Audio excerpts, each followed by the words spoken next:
الحمد لله ذي العزة والعلا رب العالمين والصلاة والسلام على سيد الأنبياء والمرسلين والعاقبة للمتقين أما بعد فأعوذ بالله من الشيطان الرجيم بسم الله الرحمن الرحيم إن الله وملائكته يصلون على النبي يا أيها الذين آمنوا صلوا عليه وسلموا تسليما اللهم صل على سيدنا ومولانا محمد وعلى آل سيدنا ومولانا محمد وبارك وسلم وصل عليه الصلاة والسلام عليك يا سيدي يا رسول الله الصلاة والسلام عليك يا سيدي يا حبيب الله الصلاة والسلام عليك يا سيدي يا شفيع المذنبين وعلى آلك وأصحابك يا سيدي يا رحمة للعالمين بعد حمد و صلاة لائق عزت و تکریم جمیع باب سمین الوقار درود و سلام کے عنوان پر ہماری گفتگو جاری تھی. آج اسی کلام کو مزید آگے بڑھائیں گے. آقا حضور رحمت عالم صلی اللہ علیہ وآلہ وسلم پر درود و سلام پڑھنا، اس کی برکات، اس کے فیوز و برکات ایک مسلمان کو کس طرح حاصل ہوتے ہیں، انشاءاللہ اسے ہم سیکھیں گے اور پھر ساتھ عاد بھی کریں گے کہ کثرت سے حضور کی ذات پہ درود و سلام پڑھنے کا معمول بنائیں گے. امام بیہقی نے اور ابن اسحاق نے اس روایت کو نقل کیا کہ صرف بندے نہیں، یعنی امتی تو امتی ہیں، ان کا تو کام ہے کہ ان کی سانس سانس سے درود پڑھا جائے اور یہ لمحہ لمحہ رسول اللہ پر سلام کے پھول پیش کریں. تو امام بیہقی کہتے ہیں کہ رسول رحمت صلی اللہ علیہ وآلہ وسلم کی یہ شان ہے اور یہ مقام اور مرتبہ ہے کہ درخت اور پتھر بھی مصطفیٰ پر درود و سلام پڑھتے ہیں، اور یہ بہت بڑی فضیلت ہے، بہت بڑی رحمت ہے. نبی کریم علیہ السلام جب درختوں کے پاس سے گزرتے، پتھروں کے پاس سے گزرتے، تو درختوں اور پتھروں سے یہ صدا آتی تھی السلام علیک یا رسول اللہ. یعنی وہ درخت اور پتھر بول کے کہتے تھے کہ اے اللہ کے رسول آپ پر سلام. اور حضرت علی رضی اللہ تعالیٰ عنہ کہتے ہیں کہ بارہا ایسا ہوا کہ نبی کریم علیہ السلام کی رفاقت کے اندر مجھے سفر کرنے کا موقع ملا، تو میں نے بارہا اس بات کو بطور مشاہدہ دیکھا کہ میں جب کبھی حضور کے ساتھ کسی جنگل، کسی صحرا سے گزرتا تو درخت اور پتھر ارد گرد سے بلند آواز کے ساتھ ان لفظوں میں سلام کرتے السلام علیک یا رسول اللہ. اور آپ فرماتے ہیں کہ ایک مرتبہ مکہ شریف سے باہر ہم نکلے تو میں نے ایک پتھر کو رسول اللہ صلی اللہ علیہ وآلہ وسلم پر درود و سلام پڑھتے ہوئے دیکھا، اور میں اس پر متعجب ہوا اور میں نے حضور کے دربار میں عرض کی یا رسول اللہ یہ پتھر آپ پر درود و سلام پڑھ رہا ہے؟ تو میرے محبوب کریم علیہ السلام نے فرمایا علی یہ پتھر تو یہ پتھر ہے، میں محمد صلی اللہ علیہ وآلہ وسلم آج بھی اس مکے کے اندر پتھر کو جانتا ہوں جو اعلان نبوت سے پہلے بھی مجھ محمد پہ درود و سلام پڑھا کرتا. اور امام ابو حفص المیانشی جو مالکیہ کے بہت بڑے امام ہیں، وہ فرماتے ہیں کہ میں مکہ شریف کے اندر گیا تو میں نے اس پتھر کو تلاش کیا کہ جس کے متعلق رسول اللہ صلی اللہ علیہ وسلم یہ کلام فرماتے تھے کہ میں آج بھی جانتا ہوں، وہ میری نگاہ میں ہے. ابھی میں نے نبوت کا اعلان نہیں کیا تھا، وہ تب بھی مجھ پر درود و سلام پڑھتا تھا. آپ فرماتے ہیں سب بات ڈال میں بیٹھتا ہے، یہاں نماز پڑھ ہو سکتی ہے، اندر نہیں آ سکتی. گاڑی میں ہاں پڑھ ہاں پڑھ روشے پڑھی اللہم صلی علی سیدنا مولانا محمد وعلی آل سیدنا مولانا محمد وبارک وسلم وصلی علیہ. تو امام ابو حفص کہتے ہیں کہ میں مکہ شریف کے اندر گیا اس پتھر کی تلاش کے اندر کہ میں اس پتھر کی زیارت کروں کہ جس پتھر کو مصطفیٰ کریم علیہ السلام نے ساری زندگی اپنی نگاہ میں رکھا. کہا میں بھولا نہیں، آج تک مجھے وہ پتھر یاد ہے. تو امام ابو حفص کہتے ہیں کہ میں نے اس پتھر کو تلاش کیا اور وہ پتھر مجھے کہاں ملا؟ جناب ابو بکر صدیق رضی اللہ تعالی عنہ کے گھر کے بالکل مقابل کے اندر وہ پتھر تھا. جب مصطفیٰ کریم علیہ السلام اس گلی سے گزرتے تو پتھر جھوم جھوم کے مصطفیٰ پہ درود و سلام پڑھا کرتا تھا. لوگ برکت کے لیے اس پتھر کی زیارت کیا کرتے تھے. اور آقا حضور رحمت عالم صلی اللہ علیہ وآلہ وسلم ایک سفر پر تشریف فرما تھے تو ایک اعرابی آ گیا دیہاتی. تو حضور رحمت عالم صلی اللہ علیہ وسلم نے اسے کلمے کی دعوت دی، ایمان کی دعوت دی کہ اسلام قبول کرو. تو اس نے آگے سے اپنی اسلام قبول کرنے کی ایک شرط رکھی. اس اعرابی نے کہا کہ یا رسول اللہ صلی اللہ علیہ وآلہ وسلم مجھے اپنی رسالت کی کوئی نشانی دکھائیں. آپ نبی ہیں، آپ رسول ہیں، مجھے کوئی نشانی بتائیں تاکہ میں آپ کا کلمہ پڑھوں، آپ پر ایمان قبول کروں. میرے محبوب کریم علیہ السلام نے اس موقع پر اس اعرابی کو کیا کہا؟ فرمایا جو سامنے درخت ہے نا، جا کے اس درخت کو میرا پیغام دے کہ تجھے آمنہ کا لال بلا رہا ہے. ماحول کے مطابق یہ بہت بڑی نشانی تھی. درخت کب بات کسی کی سنتے ہیں، پتھر کب کسی سے بولتے ہیں. تو وہ اعرابی چلا گیا اس درخت کے پاس، کہنے لگا ہے درخت تجھے آمنہ کا لال بلا رہا ہے. وہ اعرابی کہتا ہے جیسے ہی میں نے درخت کو رسول اللہ کا پیغام دیا، وہ دائیں بائیں آگے پیچھے اس نے حرکت کی، زمین کو چیرتا ہوا جڑوں سمیت نکلا اور اس نے چلنا شروع کیا اور مصطفیٰ کے قدموں میں حاضر ہو گیا. اچھا وہ اعرابی کہتا ہے جب وہ درخت حضور کے قدموں میں آیا نا تو اس نے کیا کہا؟ کہنے لگا السلام علیکہ یا رسول اللہ. یعنی اس نے آ کے حضور کی بارگاہ کے اندر سلام پیش کیا. تو میرے محبوب کریم علیہ السلام نے اس اعرابی کو کہا کہ اے اعرابی بتا اب کلمہ پڑھے گا؟ تو اس نے کہا حضور میں کلمہ تب پڑھوں گا جب یہ درخت واپس اپنی جگہ پر چلا جائے. دیہاتی تھا نا، اس نے ایک اور مطالبہ کیا. تو میرے محبوب کریم علیہ السلام نے درخت کو حکم دیا کہ واپس اپنی جگہ پہ چلے جاؤ. پھر درخت اپنی جگہ پر گیا، جڑوں سمیت زمین کے اندر وہ اپنے مقام کے اوپر صحیح سالم کھڑا ہو گیا. تو اب وہ اعرابی آگے بڑھتے آ کے کہتا یا رسول اللہ میں نے آپ کی بڑی شان دیکھی ہے، درخت آپ پر سلام پڑھ رہے ہیں، میں کلمہ پڑھتا ہوں اور کلمہ پڑھنے کے بعد جو سب سے پہلا کام ہے وہ میں یہ کروں گا، میں آپ کو سجدہ کروں گا. تو میرے محبوب چونکہ شریعت سکھانے آئے تھے تو آپ صلی اللہ علیہ وآلہ وسلم نے منع فرمایا. فرمایا نہیں، میری شریعت کے اندر اللہ کے علاوہ کسی کو سجدہ جائز، اگر جائز ہوتا، یہ اس موقع کا کلام ہے، اگر جائز ہوتا تو میں بیوی کو حکم دیتا کہ وہ شور کو سجدہ کرے. اے کاش عورتوں کو رسول اللہ کے فرمان پتہ چل جائے کہ شور کا مقام کیا ہے، اور شوروں کو بھی پتہ چل جائے کہ بیوی کے حقوق کیا ہے. ان بیلنس زندگی ہے نا، نہ شور کو پتہ ہے کہ بیوی کا حق حقوق کیا ہے، نہ بیوی کو پتہ ہے کہ شور کا عزت اور مرتبہ کیا ہے. دونوں ایک دوسرے کے ساتھ شکوے اور شکایت کے اندر رہتے ہیں. تو میرے حبیب نے شور کے مقام کو واضح کرنے کے لیے کہا اگر سجدہ جائز ہوتا، جائز نہیں ہے، صرف اللہ کو سجدہ جائز ہے، اللہ کے علاوہ کسی کو جائز نہیں، جائز ہوتا تو میں حکم دیتا کہ بیوی اپنے شور کو سجدہ کرے.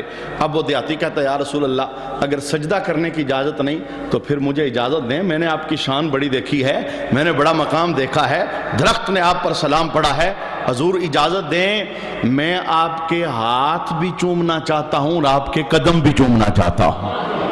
میرے مصطفیٰ کریم علیہ السلام نے اجازت دی.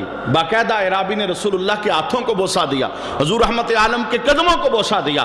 تو میں نے یہاں سے یہ جملہ بولنا چاہا، یہ تو امتی کی خوش بختگی ہے کہ اس کے لبوں پر رسول اللہ کا نام آ جائے، وگرنہ رسول اللہ کا نام کسی بندے کا محتاج نہیں ہے، کسی کلمہ پڑھنے والے کا محتاج نہیں ہے.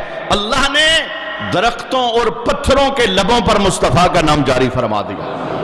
وہ سلام پیش کرتے ہیں اور حضور رحمت. اور اس میں نے گزشتہ نشست کے اندر بھی عرض کیا تھا کہ لمٹ نہیں ہے، آپ جتنا پڑھیں گے اتنا فیض پائیں گے، اتنا اجر پائیں گے. اتنی برکات میسر آئیں گی۔ درود و سلام کے عنوان پر ایک کتاب ہے دلائل الخیرات، محمد بن سلیمان الجزولی، یہ اس کتاب کے مصنف ہے۔ اور اس کتاب کا جو دیباچہ ہے، ہر مصنف لکھتا ہے کہ مجھے کتاب لکھنے کی کیوں ضرورت پیش آئی درود کے عنوان پر، تو محمد بن سلیمان الجزولی اس دیباچہ کے اندر کتاب لکھنے کی وجہ بیان کرتے ہیں۔ اور یہ بندہ اتنا اونچا تھا کہ آپ کے وصال کے 77 سال بعد آپ کی قبر شریف کے اندر پانی آ گیا، تو آپ کے جسد اقصد کو، یہ مراکش کے اندر آپ کا مزار تھا، دوسری جگہ پر منتقل کیا گیا، اور 77 سال بعد جب آپ کی قبر کو کھولا گیا، جسم بھی سلامت تھا اور کفن بھی سلامت تھا، اور ایک زمانے تک آپ کی قبر سے خوشبوئیں آتی رہی، اور لوگ زیارت کے لیے جاتے تھے برکت لینے کے لیے آپ کی قبر انور پر۔ بہت بڑے اللہ کے ولی تھے، مقرب تھے، لیکن کہتے ہیں کہ کتاب لکھنے کا مجھے خیال کیوں پیش آیا، اور یہ ایک ایسی کتاب ہے دلائل الخیرات، پوری دنیا کے اندر یہ کتاب پڑھی جاتی ہے، مختلف زبانوں میں اس کے ترجمے ہو چکے ہیں، اردو کے اندر بھی اس کا ترجمہ موجود ہے، لوگ بطور وظیفہ اس کتاب کو پڑھتے ہیں۔ درود کی برکات، اس کے اندر مختلف درود بھی لکھے ہوئے۔ تو اچھا، آپ وہ وجہ بیان کرتے ہیں کہ کیوں میرا خیال پیدا ہوا کہ میں درود و سلام پر کوئی کتاب لکھوں۔ آپ فرماتے ہیں میں ایک سفر میں تھا، ظہر کی نماز کا وقت ہو گیا، تو نماز میں نے پڑھنی تھی، تو جس جگہ میں رکا وہاں کنواں تھا، اور کنویں میں پانی بھی موجود تھا، لیکن پانی نکالنے کے لیے رسی ڈول کوئی چیز نہیں تھی۔ اب ظاہر ہے کوئی چیز ہو تو پانی نکالو، پھر وضو کروں، پھر نماز پڑھو۔ کہا بےتابی کے عالم میں میں نے ادھر ادھر دیکھا، کوئی ہو اس سے مدد طلب کروں، تو کنویں کے قریب ایک گھر تھا، اس گھر کی چھت پر ایک لڑکی تھی، تو اس لڑکی نے مجھے دیکھا اور دیکھ کر پوچھا کہ آپ بےتاب اور پریشان نظر آتے ہیں، کیا مسئلہ ہے؟ آپ فرماتے ہیں میں نے اس بچی کو بتایا کہ میں نماز پڑھنا چاہتا ہوں، پانی کی تلاش ہے، کنواں ہے، پانی بھی ہے، لیکن رسی اور ڈول نہیں ہے، اگر رسی ڈول مل جائے تو میں پانی نکال کے وضو کر کے نماز پڑھوں۔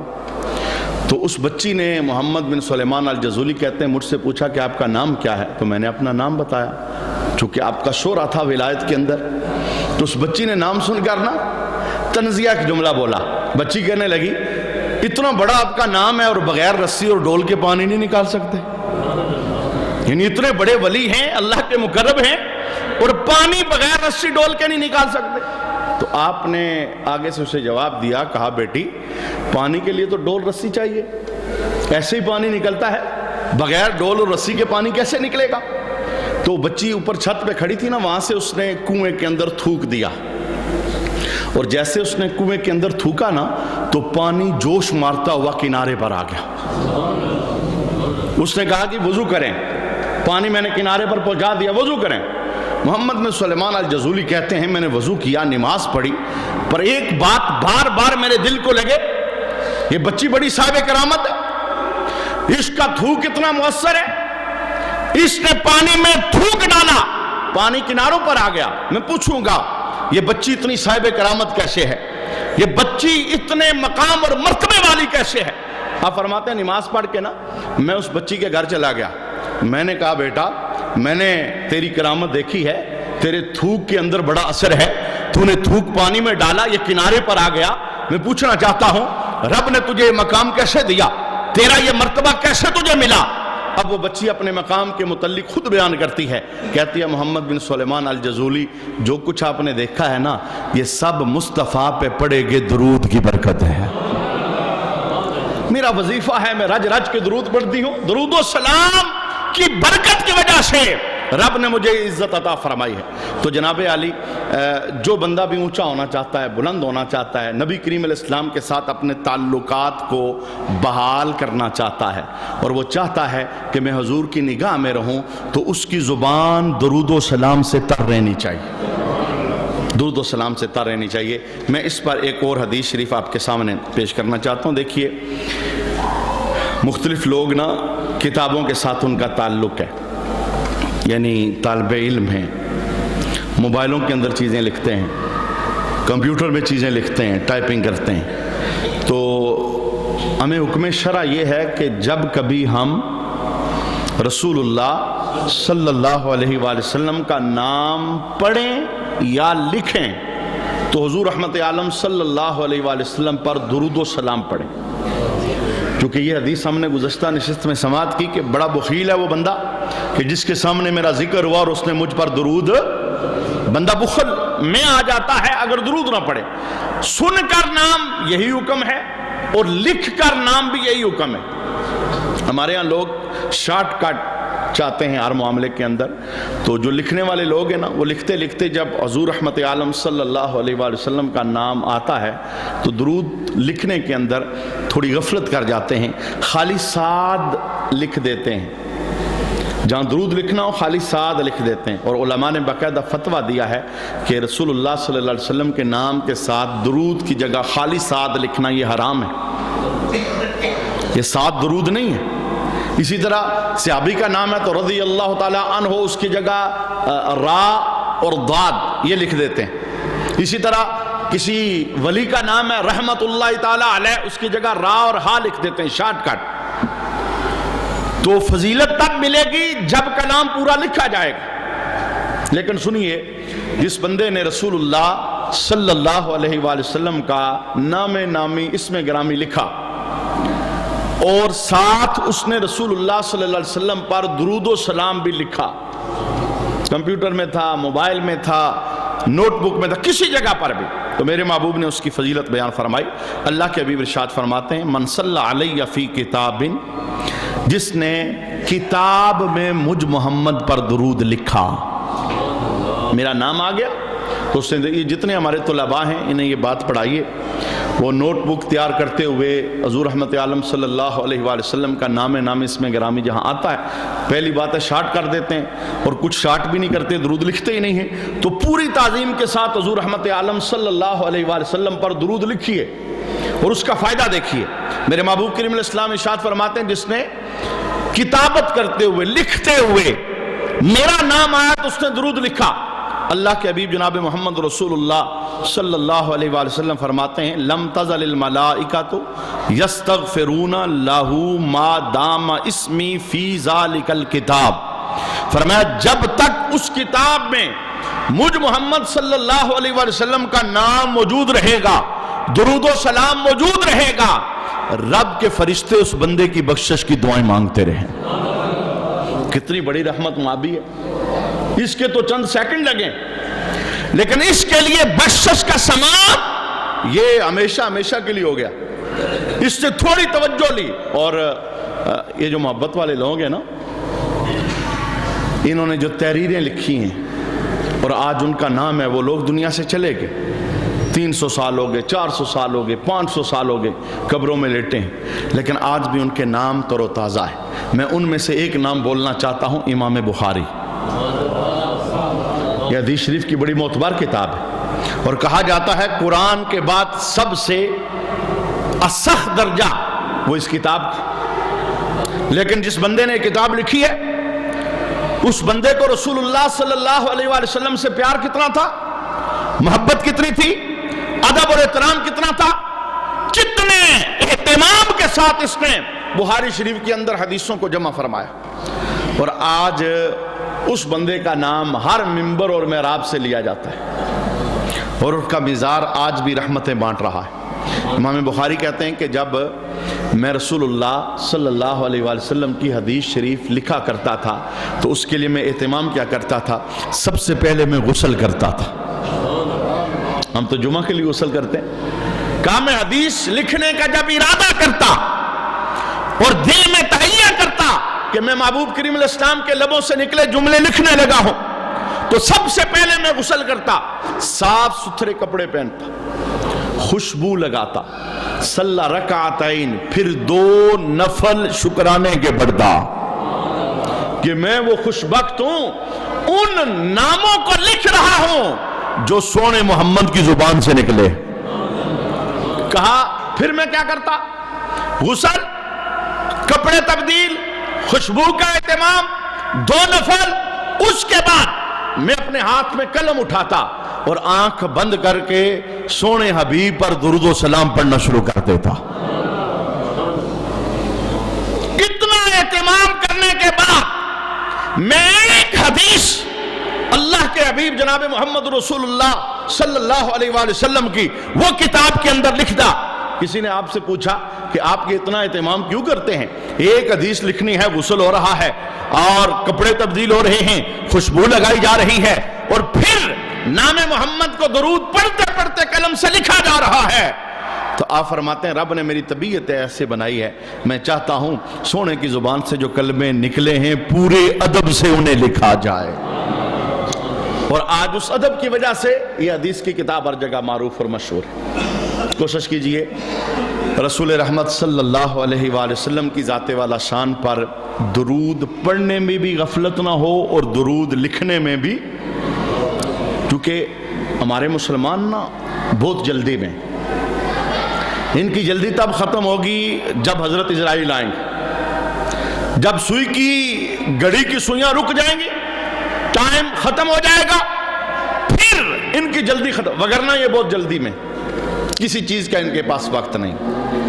اگر محبت سلامت ہے تو اس میں کوئی حرج نہیں ہے. جمعے کی نماز ختم ہو تو یہ جو 4 یا 5 منٹ سلام اجتماعی طور پر پیش کیا جاتا ہے، اس سلام کے اندر حاضری دی جائے. جناب جب اس نبی کے دربار میں پتھر اور درخت درود و سلام پڑھتے ہیں تو بندے کو کیا اعتراض ہو سکتا ہے؟ اور میں کہتا ہوں اس بندے کو اپنے ایمان کا لیول گراف چیک کرنا چاہیے جو درود و سلام کا منکر ہے. درود پڑھنے کے لیے کسی فتوے کی کوئی حاجت نہیں، کسی مسلک گروہ کا کوئی مسئلہ نہیں، چونکہ یہ وہ فعل ہے. اللہ کہتا ہے میں بھی کرتا ہوں، میرے فرشتے بھی کرتے ہیں، ایمان والوں میں نے تمہیں بھی کرنے کا حکم عطا فرمایا. تو تقاضا ایمان والوں سے ہے تو یہ محبت کا خراج پیش کرنا چاہیے، اور جتنا ہو سکے اس خراج کے اندر اضافہ کرنا چاہیے. میں اس پر ایک اور حدیث پڑھنا چاہتا ہوں. ہر بندہ یہ چاہتا ہے نا میری صبح کا آغاز بابرکت ہو جائے، بارحمت ہو جائے. تو جو لوگ یہ چاہتے ہیں کہ ہماری صبح کا آغاز بارحمت ہو جائے، وہ کوشش یہ کیا کریں کہ صبح جب اللہ رحمت تقسیم کر رہا ہوتا ہے وہ جاگ رہے ہوں، کیونکہ رحمت تقسیم ہو رہی ہے اور بندہ سویا ہوا ہے. یہ صبح نا نورانی گھڑیاں ہوتی ہیں، رحمت معاب ٹائم ہوتا ہے. 5 گانا نماز کی پابندی، خصوصاً صبح کا وقت، وہ ایک مسلمان کو سونے میں نہیں گزارنا چاہیے. کیونکہ ہم مسلمان ہیں، ہم نے کلمہ پڑھا ہے، ہمارا سب سے پیارا اور خوبصورت تعلق اللہ کی ذات کے ساتھ ہے. وہاں سے ہمیں کرم ملتا ہے، رحمت ملتی ہے، مدد ملتی ہے. آفتوں بلاؤں کے رخ بدلتے ہیں، پریشانیاں دور ہوتی ہیں، اللہ عطاؤں کی بارش کرتا ہے. تو جس ٹائم یہ سب کچھ ملتا ہے وہ صبح کا نورانی ٹائم ہوتا ہے. یہی وجہ نا حکیم لقمان نے اپنے بیٹے کو وصیت کرتے ہوئے جملہ بولا تھا. آپ نے کہا تھا بیٹا کبھی ایسا نہ کرنا کہ صبح کی اذان سن کے پرندے تو سارے جاگ جائیں پر تو سویا رہے.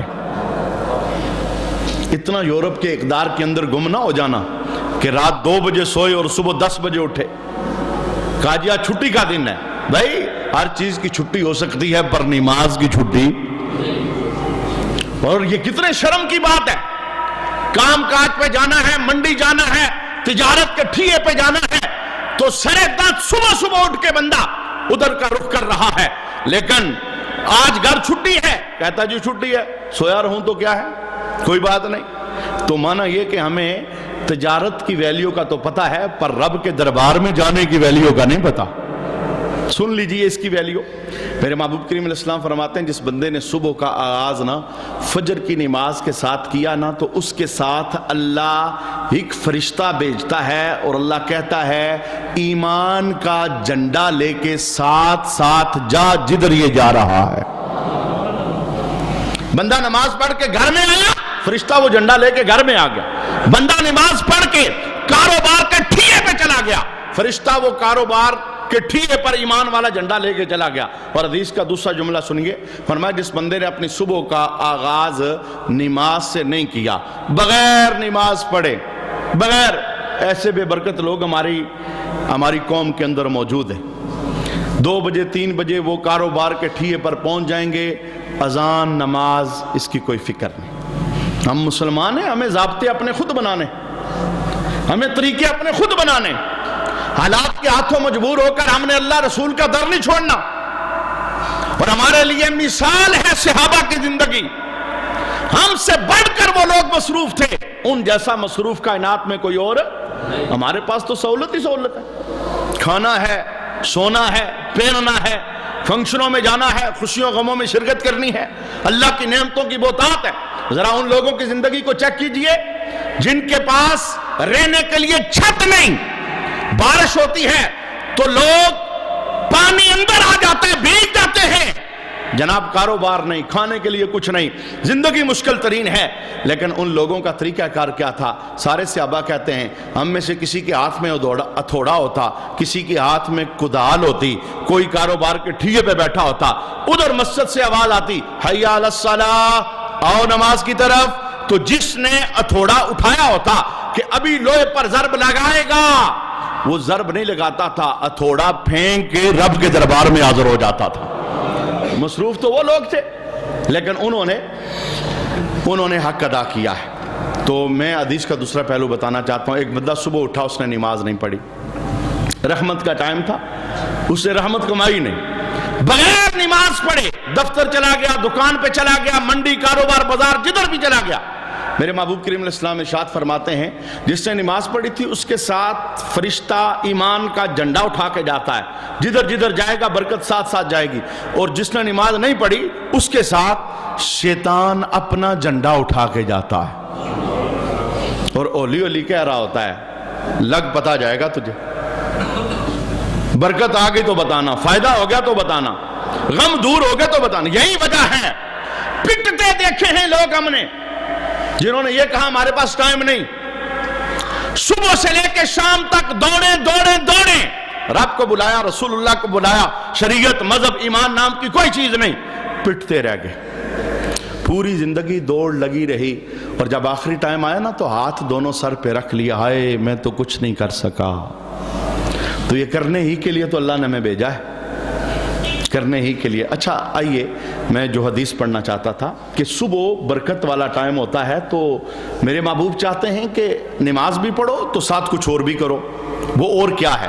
اللہ کے حبیب کی حدیث, من صلی علیہ حین یصبح عشرہ, میرے محبوب کہتے ہیں جس بندے نے صبح کے وقت 10 بار مجھ محمد صلی اللہ علیہ وسلم پر درود پڑھا. کتنی بار؟ اگر آپ مصلی پر بیٹھے بیٹھے نا یہ تعداد 10 کی پوری کریں نا تو 2 سے 4 منٹ نہیں لگیں گے. 10 بار اس نے صبح پڑھا, کیونکہ صبح شام نا اس کا بڑا عمل دخل ہے ہماری زندگی میں. فرشتوں کی ڈیوٹیاں چینج ہوتی ہیں, اللہ آسمانوں سے زمین پر فرشتے بھجواتا ہے, ڈیوٹیاں چینج ہوتی ہیں. یہ شام کا ٹائم یہ بھی بڑا اللہ کے دربار کے اندر ویلیو اور حیثیت رکھتا ہے. تو دوسرا جملہ میرے محبوب نے ارشاد فرمایا وحین یمسی عشرہ, اور جس بندے نے شام کے ٹائم مجھ پر 10 بار درود پڑھا, 10 بار صبح اور 10 بار شام کو, ہوگا کیا؟ حضور فرماتے ہیں ادرکتہ شفاعتی یوم القیامہ, فرمایا قیامت کے دن وہ بندہ مجھ محمد کی شفاعت پا لے گا. بزم حشر میں حضور کی شفاعت کے بغیر کوئی سہارا. ہم تو کنگال ہیں, ہم تو کورے ہیں, 14 صدیوں کے گیپ پہ کھڑے ہیں, عمل ہے وہ بھی پورا نہیں, اہتمام نہیں, کچھ بھی نہیں سوائے ایمان کی رونق کے. تو اللہ کے حبیب کہتے ہیں صبح بھی میرا نام لو, شام بھی میرا نام لو. بزم حشر میں جب باپ دیکھ کے رستہ بدلے گا, جب ماں دیکھ کے رستہ بدلے گی, جب بھائی سے جان چھڑاتا نظر آئے گا, فرمایا اس وقت میں محمد تمہیں اپنے جھنڈے میں جگہ عطا فرماؤں گا. میرا تم نے نام لیا ہے, میرا تم نے نام لیا. آج جمعے کا دن ہے, میں اس حوالے سے بھی ایک حدیث شریف آپ کے سامنے پڑھنا چاہتا ہوں, اور ان حدیثوں کا مقصد میں نے عنوان شروع کرنے سے پہلے یہی بتایا تھا کہ کوشش کریں عملی طور پر اس میدان میں اتریں, کوشش کریں عملی طور پر اس میدان میں اتریں. اس میدان میں اترنے کے بڑے فوائد ہیں, زبان سے نہیں بیان ہو سکتے. زبان سے جو اس گلی میں آئے گا وہ دیکھے گا کہ اللہ پڑھنے والوں کو کیا کیا عطا فرماتا ہے, کیا کیا عطا فرماتا ہے. میرے محبوب کریم علیہ السلام کی حدیث شریف من صلی علیہ یوم الجمعہ میعتی صلاۃ غفر لہ ذنب میعتی عام, فرمایا جس بندے نے جمعہ کے دن مجھ پر 200 بار درود پڑھا. 200 بار. یہ تعداد مختلف رسول اللہ نے بیان فرمائی. 10 کی، 100 کی، 1000 کی، 200 کی، 500 کی. یہ تعداد کا مقصد یہ تھا جو جتنا پڑھ سکتا ہے زبان تر کرے درود پر، اللہ اسے رحمت عطا فرمائے. جس کے بعد جتنا وقت ہے وہ پڑھے. اچھا جمعہ کا دن میرے محبوب کریم علیہ الصلوۃ والسلام ارشاد فرماتے ہیں جس نے 200 بار درود پڑھا، حضور ملے گا کیا؟ میرے محبوب کہتے ہیں اللہ اس کے 200 سال کے گناہ معاف فرما دے گا. اور محدثین بول پڑے بندے کی عمر ہے 60 سال، 200 سال کے گناہ کیسے معاف ہوں گے؟ درود کی جزا یہ ہے. تو محدثین نے باقاعدہ کلام کیا، کہا اگر عمر 60 سال ہے تو بقیہ جو عرصہ بنتا ہے اس عرصے کے گناہوں کی معافی کے ذریعے اللہ اس بندے کو نامہ اعمال میں نیکیوں کا نور عطا فرمائے گا. جناب سودا مہنگا نہیں ہے، سودا مہنگا نہیں ہے. فضولیات جو زبانوں سے نکلتی ہیں، درود نکل جائے تو کتنا کرم ہے، کتنی رحمت ہے، اور کتنا اللہ رب العالمین کی طرف سے بندہ نوازا جاتا ہے. دوسری حدیث سنیے، اس کا تعلق بھی جمعے کے ساتھ ہے.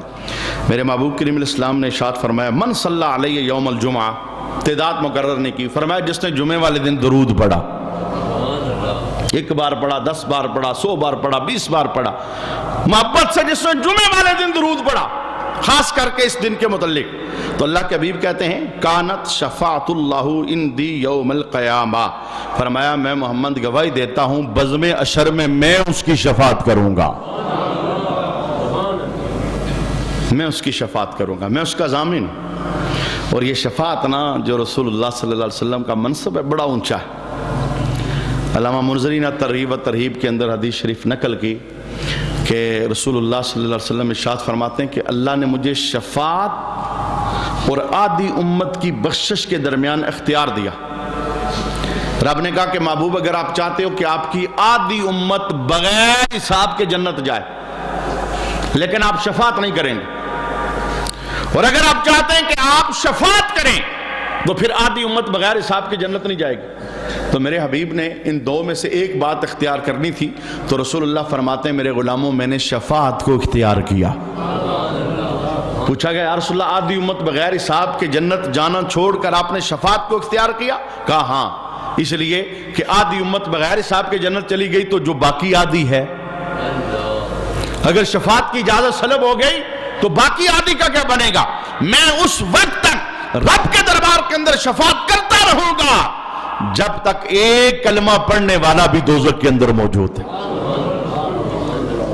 تو اس شفاعت کو حاصل کرنے کا ذریعہ کیا ہے؟ حضور پر درود و سلام. حضور رحمت عالم صلی اللہ علیہ وآلہ وسلم کے ساتھ تعلق کو مضبوط کرنے کے لیے اپنی زبانوں کو درود سے تر رکھیے. انشاءاللہ اس عنوان کو مزید آگے بڑھائیں گے اور سنیں گے کہ اللہ درود پڑھنے والوں کو کیا کیا عطا فرماتا ہے.